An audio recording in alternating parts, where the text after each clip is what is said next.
Hello and welcome to Blockchain Gaming World with me, John Jordan. So, BLOCKLORDS. BLOCKLORDS has gone into open beta. So previously I played quite a lot of the community beta. The open beta is now available through Epic Games Store, so no codes or anything required. And of course, the progress from the community build has all been reset. So I'm basically starting from zero. So when you start out, you sort of pick a region in which to build your sort of land, your farm.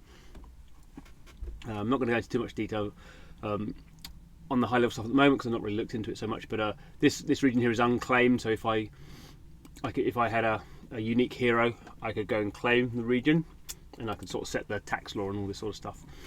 But there's none for sale at the moment. They've only sold a few of these.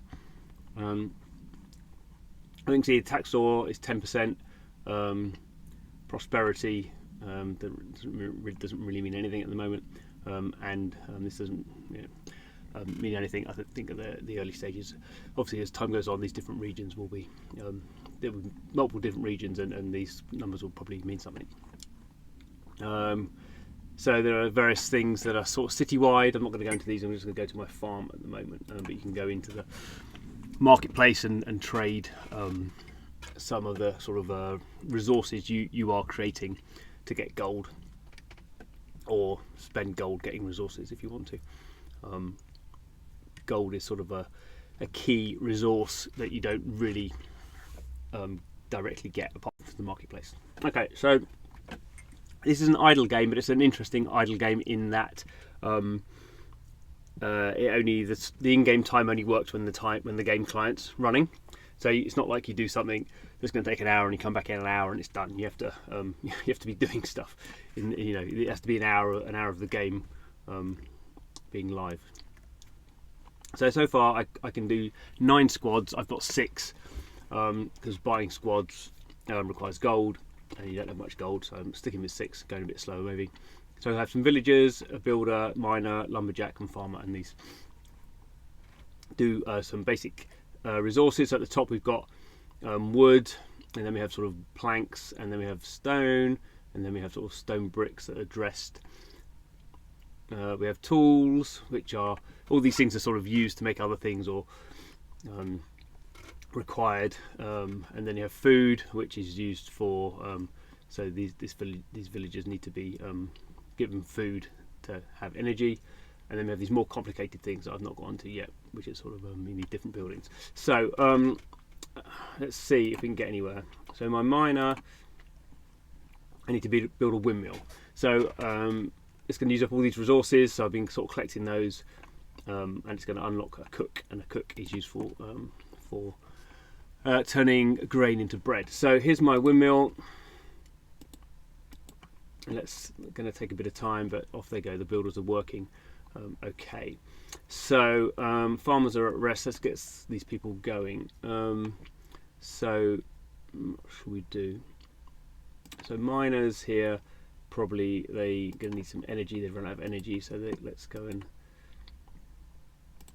build up some stamina. They're going to use up the food to do that. Let's get the villagers who sort of can do a bit of everything actually, but they're at rest, so they need some energy as well. So let's put them in there. I don't think these ones, no. So I've only got these 2 buildings which are sort of used to rebuild the stamina. So next thing up for my builders, I'm going to have to build another one of those. So these villagers can't do anything because they need some food. Builders doing stuff. Miners increasing their energy. Lumberjacks, okay. They're rest. Farmers I can probably do something with. So with the farmers, they can go and plant some grain. Okay, so okay, mission accomplished. I don't know what mission. Oh, yeah. So one of the missions was to build a windmill. That's sort of like a little breadcrumb through the tutorial. Mission accomplished. Here's my rewards. So I get just a bit more of that stuff. Okay, so we've got people doing things. My builders are now at rest. I wonder if I can. No, so I could build a house. That's what I need to do for recuperation. A hunting lodge is useful because then I get the hunter, and that unlocks a whole bunch of the meat, cow pens useful. I mean, all these things are useful clearly, but I need some more tools. So actually, what I need to do is I need my builders to make some tools. So they will go to the forge, and they will turn the raw wood and the raw stone into tools. So let's get them off doing that. So that's sort of the very basic level what you do in this game. So I've got some rewards here. Collect 500 wheat, and I get 10 gold, and fully repair 3 buildings. So buildings get used up. Not sure if I can show it here. So you can repair and upgrade as well. So that's obviously something that the builders do. So it may be. So I don't think any kind of.